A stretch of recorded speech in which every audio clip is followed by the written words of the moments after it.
दोन गोष्टी आता आपण वाचल्या.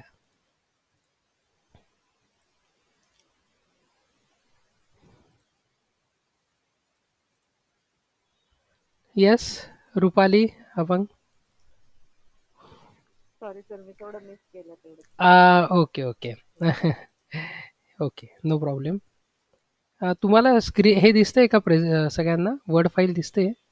मध्येच मिस होते. अं, हां, दिसतंय.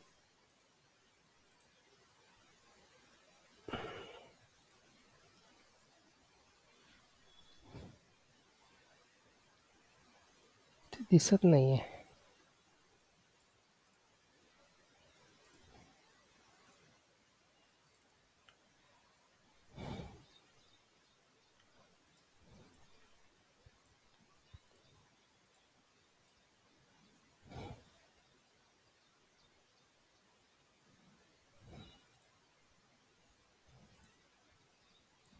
Okay, now see the capital structure. What is capital structure?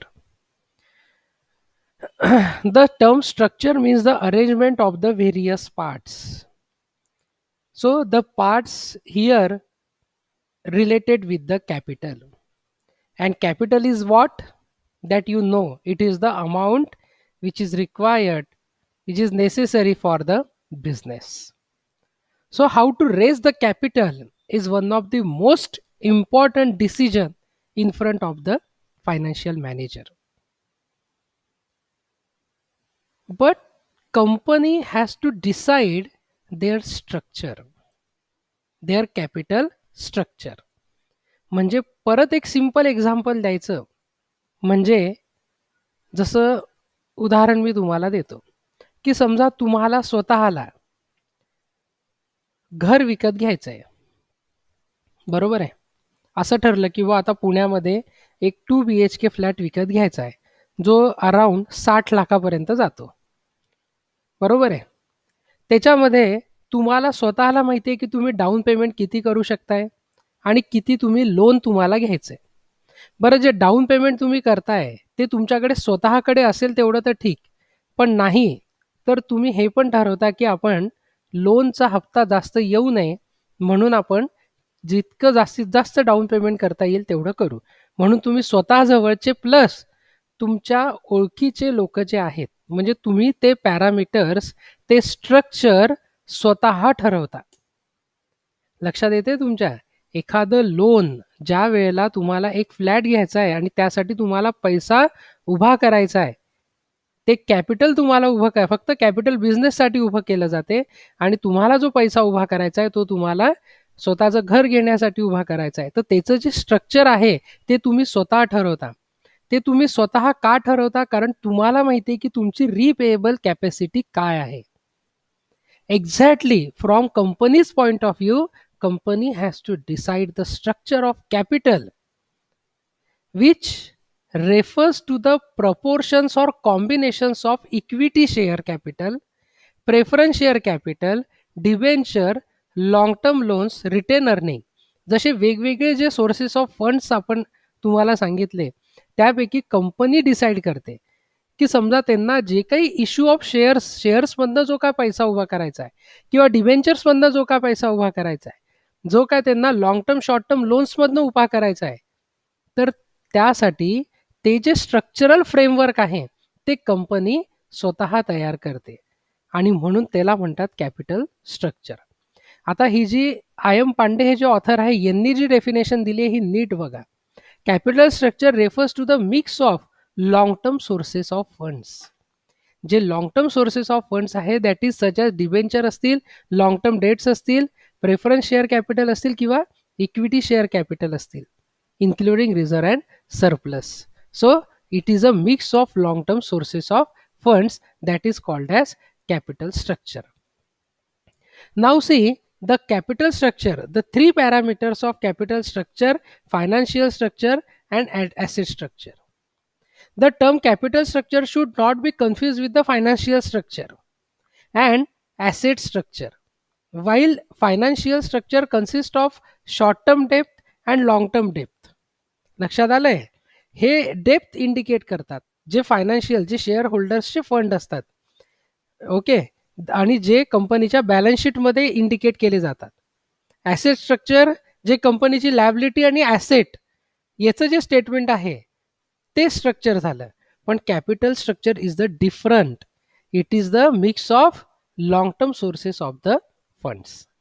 So that's why capital structure is different from the financial structure, because it is a part of financial structure.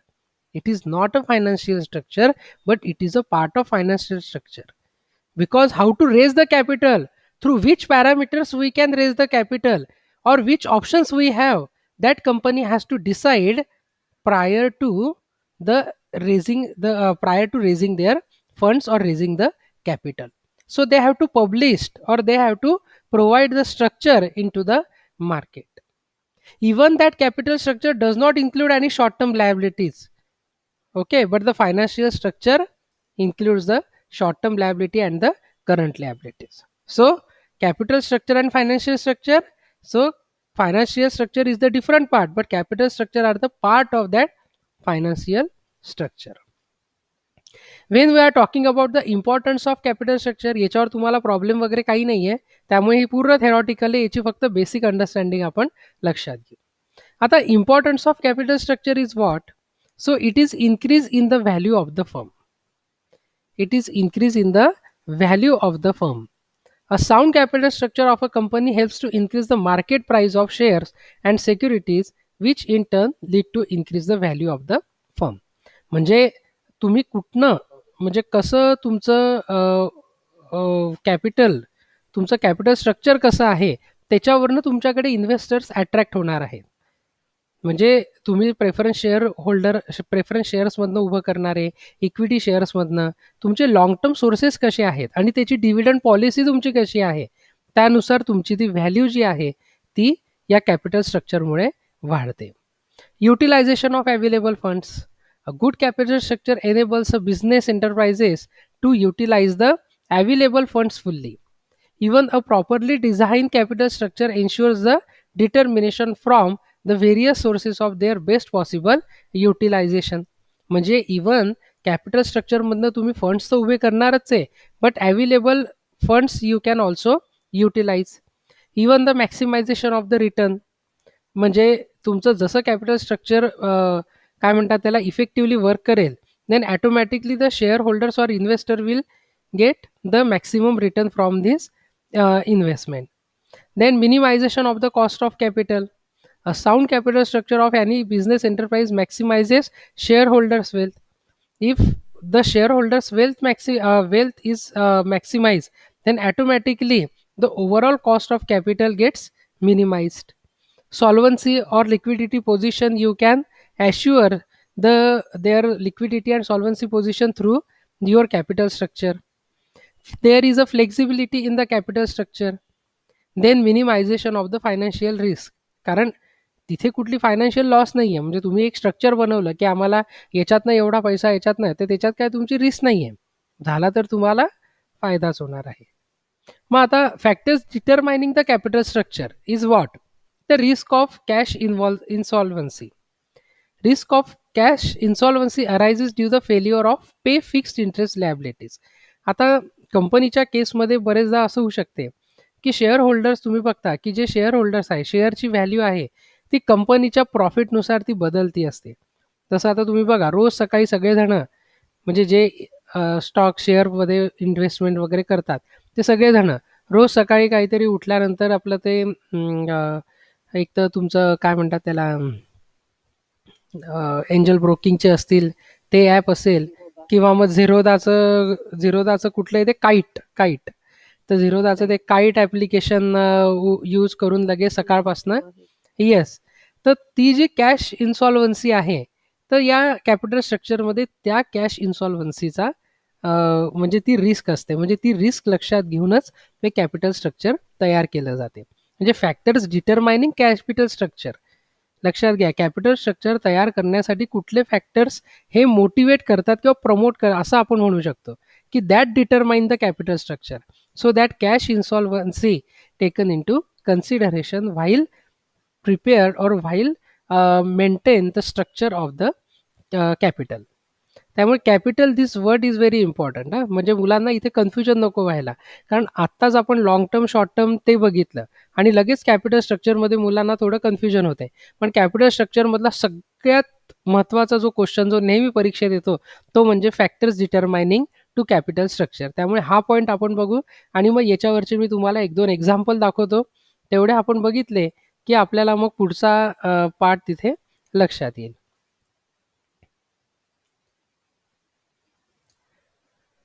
Okay, now see, second is the risk in variation of earning. आता risk in variation of earning कसं? See, the higher the debt content in the capital structure of a company, the higher will be the risk of variation. आता डेप्ट म्हणजे काय? तर एक प्रकारचं कर्ज लक्षात घ्या. म्हणजे आपण डेप्ट म्हणजे कर्ज म्हणतो. पण हिअर डेप्ट indicates the minimal balance or lower side of the funds, which indicate debt indicates the lower side of the funds. कारण कंपनीला म्हणजे जसं आता आपण म्हणतो आपले कसे समजा 1000 रुपये कुठे वाया गेले तर आपल्याला थोडं दुःख होते. पण कंपनी यांचा बिझनेसच एवढा मोठा असतो की त्यांना हे असे 1000-500 असे व्यवहार म्हणजे त्यांच्यासाठी काही नसतात. त्यामुळे हिअर डेप्ट it indicates the risk in variation of earning. So debt means here it indicates the lower side of the funds. So lower side of the funds which directly or indirectly affects to their earnings. म्हणून मग त्याच्यामध्ये काय होते की higher the डेप्ट मग higher will be the risk in variation and lower the depth then lower side will taken into consideration. So if return on investment on total capital employed म्हणजे तुमचे शेअर होल्डर्स फंड असतील किंवा long term depth असतील then exceed the interest rate and the shareholders get a higher return. So on the other hand, if interest rate exceed return on investment, the shareholders may not get any return at all. Now see, third factor is the cost of capital. Again, cost of capital means cost of raising the capital from different sources of funds. म्हणजे प्रत्येकाला cost लागते. Cost म्हणजे काय तर expenditure. Costing शिकवताना मी मागच्या वेळेला EAVD मध्ये पण तुम्हाला सांगितलं होतं. आपला तर एक सेपरेट टॉपिक होता कॉस्टिंगवर. तर cost it is an expenditure. So त्यामुळे सोर्सेस ऑफ फंड्स तुम्हाला उभं करणारा कॉस्ट हे लागणारच. मग it is the price paid for using the capital. म्हणजे कॅपिटल स्ट्रक्चर तयार करण्याआधी तुम्हाला त्याच्यावर खर्च करावी लागणारी कॉस्ट सुद्धा लक्षात घेतली पाहिजे. Y? Because a business enterprise should generate enough revenue to meet its cost of capital and finance for the future growth. त्यामुळे ती कॉस्ट किती आहे ह्याच्यावरनं सुद्धा तुमचं कॅपिटल स्ट्रक्चर ठरते. बाकी आता कंट्रोल हॅज अगेन म्हणजे वाईड स्कोप आहे त्याला कंट्रोलला. पण आता याच्यामध्ये यांनी काय म्हटलंय the consideration of retaining control of a business is an important factor in capital structure decision. If the existing equity share holders do not like to dilute the control they may prefer डेप्ट capital or an equity capital. म्हणजे इथे त्यांना काय म्हणायचं आहे लक्षात घ्या. तुम्हाला एक डिफरन्स या आधी मी सांगितलं आहे की नाही मला आठवत नाही. पण प्रेफरन्स शेअर होल्डर हे वेगळे असतात आणि इक्विटी शेअर होल्डर हे वेगळे असतात. Equity share holders are the owner of the business किंवा they are the board of directors of the business. पण प्रेफरन्स शेअर होल्डर हे बाहेरचे असतात. म्हणजे जेव्हा प्रॉफिट होतो त्यावेळेला पहिले प्रेफरन्स शेअर होल्डर आणि अदर जे काय देणी आहे ती दिली जातात पहिले आणि मग उरले काही तर मग ते इक्विटी शेअर होल्डर्सला दिले जातात कारण ते घरचेच असतात. म्हणजे बोर्ड ऑफ डायरेक्टर ते स्वतः कंपनीचेच असतात. म्हणून या केसमध्ये काय होते जर बोर्ड ऑफ डायरेक्टर्स म्हणजे इक्विटी शेअर होल्डर्सनी जर कधी जास्त प्रमाणामध्ये दुसऱ्यांची इन्व्हॉल्वमेंट नाही घेतली म्हणजे स्वतःच पैसे उभे केले बाहेरचे कोणी घेतले नाही तर मग त्याच्यावरचा जो कंट्रोल आहे तो मात्र व्यवस्थित राहतो. म्हणजे इक्विटी शेअर होल्डर हे पाहिजेच थोडक्यात सांगायचं म्हणजे कॅपिटल स्ट्रक्चरसाठी. तर आता बऱ्याच मुलांना म्हणजे ऑनलाईन आता सुरू असेल तरी किंवा क्लासमध्ये पण मी इतकं सांगितल्यानंतर थोडं थांबत असतो आणि परत मुलांना कॅपिटल स्ट्रक्चरचं थोडक्यात सांगतो. बऱ्याच मुलांना लक्षात येत नाही की कॅपिटल स्ट्रक्चर म्हणजे सर तुम्हाला नेमकं काय सांगायचं आहे. तर परत एकदा मी सांगतो नीट लक्ष द्या की तुम्हाला मी ब्रॉड कॅटेगरीमध्ये सांगितलं फायनान्सिंग ही पहिली स्टेप होती ज्याच्यामध्ये आपल्याला कॅपिटल उभं करायचं आहे. मग त्याच्यामध्ये मी तुम्हाला वेगवेगळे पॅरामीटर त्यावेळेला सांगितले होते. काय इश्यू ऑफ शेअर्स असतील डिबेंचर्स असतील long term short term debts वगैरे सगळं असतील. मग त्याच्यासाठी ते फंड उभं करण्यासाठी, ते कॅपिटल उभं करण्यासाठी एक कॅपिटल स्ट्रक्चर तयार केलं जाते, म्हणजे एक फ्रेमवर्क येते आणि त्या स्ट्रक्चरच्या अंडर ती कंपनी डिसाईड करते की तेवढं कॅपिटल उभं करायचं आणि तेवढ्या पर्सेंटेजनी त्यांना डिव्हिडंड किंवा त्याच्यावर इंटरेस्ट पे करायचे. त्याला म्हणतात कॅपिटल स्ट्रक्चर. आणि मग हे कॅपिटल स्ट्रक्चर तयार करताना त्याच्यावर कुठले फॅक्टर्स अफेक्ट करतात, तर म्हणजे आता आपण एक्सप्लेन करतोय ते फॅक्टर्स, दॅट इज कंट्रोल. मग trading on equity, again trading on equity, the use of fix interest bearing securities along with the owners equity, so as a sources of finance which is known as trading on equity. लक्षात घ्या, the use of fixed interest bearing securities along with the owners equity म्हणजे equity share holders as sources of finance is known as the trading on equity.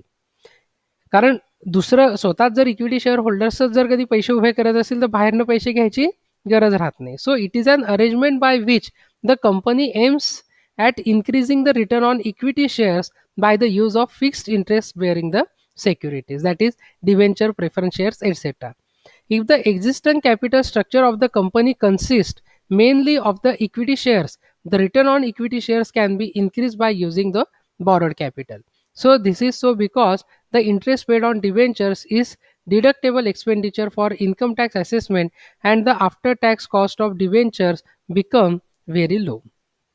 Then government policies also affect the capital structure, size of the company also affect the capital structure, needs of the investors also affect the capital structure, flexibility, period of finance, nature of business. Nature of business बघा, it has great influence in the capital structure of the business.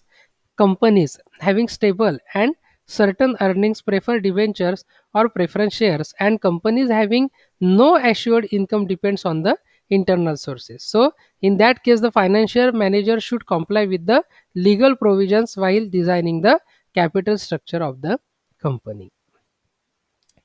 आता बघा, capital structure हे असे structure असतात बघा. जसं आता एक एक्झाम्पल तुम्हाला इथे बघा याच्यामध्ये लक्षात येते की समजा आता इथे मनीष लिमिटेड दिलेलं आहे की Manish limited has the following capital structure. Manish limited has the following capital structure. कसं आहे कॅपिटल स्ट्रक्चर या कंपनीचं बघा की 40,000 इक्विटी शेअर्स जे 10 रुपयाचा एक आहे, म्हणजे टोटल 4 लाख झाले. रिझर्व्ह अँड सरप्लस त्यांचे 2,60,000 आहे. 7% डिबेंचर्स त्यांचे 1 लाख आहेत. Current liabilities 74,000. Compute weighted average cost of capital using the following additional information. Again 7% redeemable दिलेले आहेत आणि equity dividend is currently 12% and the tax assume 50%. आता याच्यातनं आपल्याला पहिले ॲव्हरेज कॉस्ट ऑफ कॅपिटल इथे काढली. आता ती ॲव्हरेज कॉस्ट ऑफ कॅपिटल कशी काढायची आणि काय काढायची, तर याचा टोटल त्यांनी तिथे दिलेला आहे. बघा काय दिलेलं आहे की इक्विटी कॅपिटल जे आहेत, इक्विटी कॅपिटल तुम्ही बघा याच्यामध्ये खाली तुम्हाला सगळं डिटेल इथे दिलेले आहेत. कसे काढलेत त्यांनी की इथे ॲव्हरेज टॅक्स किंवा बिफोर टॅक्स आणि आफ्टर टॅक्स कॉस्ट अशा 2 पॅरामीटर्सनी दिलेले आहेत. तेव्हा वेटेड ॲव्हरेज कॉस्ट म्हणजे काय की 2 कॉस्टमधली जी काय एक कॉस्ट स्ट्रक्चर तुमची म्हणजे कॉस्ट ऑफ इक्विटी आणि percentage of equity plus cost of depth 1 minus tax rate आणि त्याला पर्सेंटेज ऑफ डेथ हे मल्टिप्लाय, त्याच्यावरनं तुमचा हा सगळा weighted average cost of capital निघतो. पण आपल्याला weighted average cost of capital बघायचंच नाही आहे, आपल्याला कॅपिटल स्ट्रक्चर बघायचं. त्यामुळे तुम्ही सेकंड एक्झाम्पल बघा. The entire capital structure of a company is provided along with the tax adjusted cost of each component determine the weighted average. अरे what is this weighted average cost? How to prepare capital. Following structure is given. नाही, अच्छा, म्हणजे तुम्हाला या वेळेसच्या याच्यामध्ये capital structure preparation नाही आहे. Capital स्ट्रक्चरवरनं तुम्हाला फक्त वेटेड ॲव्हरेज कॉस्ट काढायची आहे. या वेळेसच्या सिलेबसमध्ये तुम्हाला फक्त एवढंच दिलेलं आहे. ठीक आहे.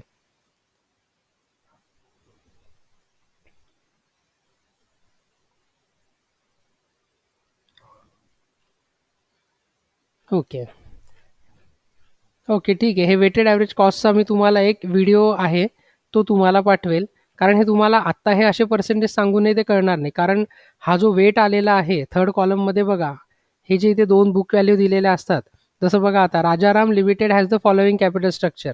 इक्विटी कॅपिटल, मार्केट व्हॅल्यू 80, 30, 40 दिलेलं आहेत, बुक व्हॅल्यू दिलेली आहे आणि इथे पोस्ट टॅक्सचे त्यांनी पर्सेंटेज पण दिलेले आहेत.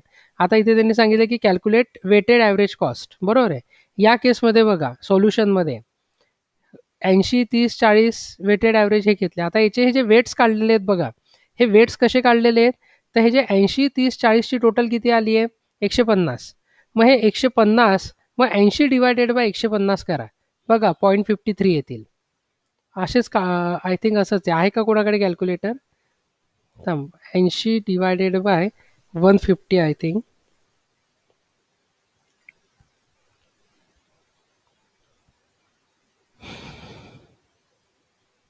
येस 0.53 लक्षात आलं. आता बघा इथे हे जे इक्विटी आहेत याच्या सरळ या तिघांची टोटल म्हणजे 150 आली. मग याचा वेट जर काढायचा झाला इक्विटी कॅपिटलचा तर 80 डिवायडेड बाय 150 हा याचा वेट, 30 डिवायडेड बाय 150 हा 0.20 याचा वेट आणि 40 डिवायडेड बाय 150 हा सेक्युअर्ड डिव्हेंचरचा डेप्ट झाला. मग tax adjusted cost of capital इथे ऑलरेडी दिला होता 18, 15 आणि 14. मग याच्यामध्ये या दोघांचं मल्टिप्लिकेशन म्हणजे 0.53 0.53 इंटू समजा तुम्ही जर 18 केले तर 9.60 तुम्हाला मिळतात. बघा 9.54 आहे म्हणजे 9.5 खरं तर ठीक आहे. तर इथे त्यांनी बरोबर 960 आली आणि मग याची जी ॲडिशन आहे दॅट इज 16.33.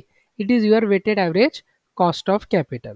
आता हे weighted average cost of capital म्हणजे काय आहे की प्रत्येक याचा वेट्स म्हणजे काय की प्रत्येक याचं म्हणजे आपण ज्याला आपण म्हणू शकतो की credit value, we can say the credit value of that weights. So त्याच्यावरून तुमचं कॅपिटल स्ट्रक्चर किती इफेक्टिव्ह आहे आणि किती नाही हे तुम्हाला तिथे इझिली आयडेंटिफाय करता येते.